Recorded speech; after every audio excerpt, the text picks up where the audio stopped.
Welcome to another episode of Business Beat with me, Odette. Today, I have the privilege of speaking to my colleague from ENCA, business anchor Rofhiwa. Rofhiwa, welcome to Business Beat. It's been a journey since the budget speech in February this year. We've just come through an election period and we've had a midterm budget review. Talk to us about what the key things are that ordinary South Africans, entrepreneurs, medium-sized businesses, and of course large businesses in South Africa should be paying attention to from the recent budget speech. Well, thank you so much for having me, Odette. I really appreciate it. And it was an important budget speech or budget review statement by Godongwana. So 3 elements to focus on here, Odette. We had, for the consumer, there were worries around taxes. The consumer tax base is going down significantly with more and more people getting unemployed. Yes. In February, which is the second element, there was a significant allocation of about 4 billion rand in loans and grants to small to medium businesses. That was announced in February. Unfortunately, we didn't get an update on that rollout of those billions to small and medium businesses in this particular policy statement that came out. And of course, just really corporates operating in South Africa, which would refer to your large businesses, the tax relief that they can look forward to, and obviously the structural reforms that government is going to need to initiate so that the operating environment can be conducive. In February, the former minister spoke about tax relief for corporates, tax relief for consumers or employees rather, and that really wasn't touched on in this particular one. What he focused on more here was the tax revenue that came in and the expenditure of that extra tax revenue that came in from the mining companies actually, which produced really great revenue from the commodity super cycle. What would it be to a small business who didn't necessarily get the update they were hoping for during the midterm review? South Africa's biggest problem at the moment, probably for the last decade, is that we've relied heavily on tax revenue.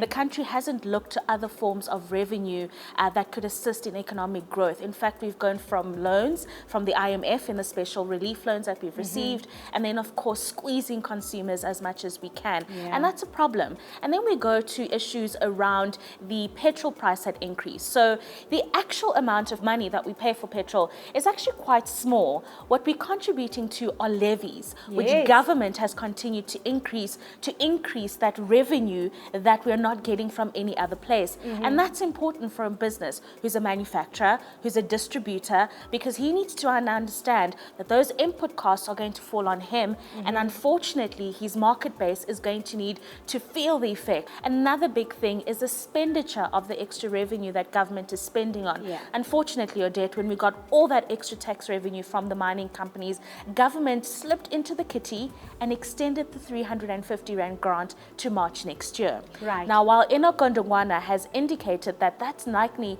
not going to be increased after March next year, there are worries that all this extra revenue, which could be used to spend on much more important things like health, education, servicing debt, is going to go into social relief schemes, and that's not necessarily good for the economy on a broader sense. Here on Business Beat, I always say, we as private sector cannot absorb all the unemployed people.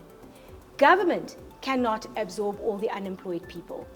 It is up to small businesses, it's up to young people, the next generation of creators, innovators, to come up with something that will hopefully not just monetize and create wealth for themselves, but also contribute to the broader society as a whole, including job creation and, if we can, better infrastructure, right? And that's very important because there's a monopoly on things like infrastructure. Transnet, for example, recently announced that they will now allow their railways to be used by private sector operators. This is an announcement that's long overdue. The monopolies have to be broken down. It should have been done years ago. The same thing with Eskom, the president making that amazing announcement a few months ago about allowing independent power producers to make and distribute their own sources sources of power, that's a long overdue message, you know? I mean, it's the issue here is not opening up these monopolies for smaller players to get in. So things like that the minister has listened to,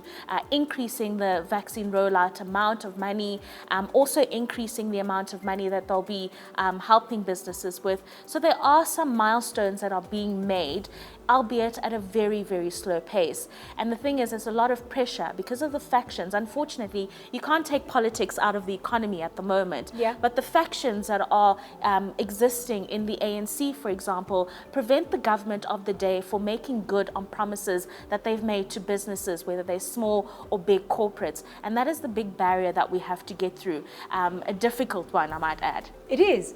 They do say, however, that hindsight provides you with a clear perspective on what worked and what didn't work. So if we were to look back into history, some of the largest and most successful companies were started out of the toughest economic crises the world has ever seen. We speak about Ubuntu as almost the fabric of our society.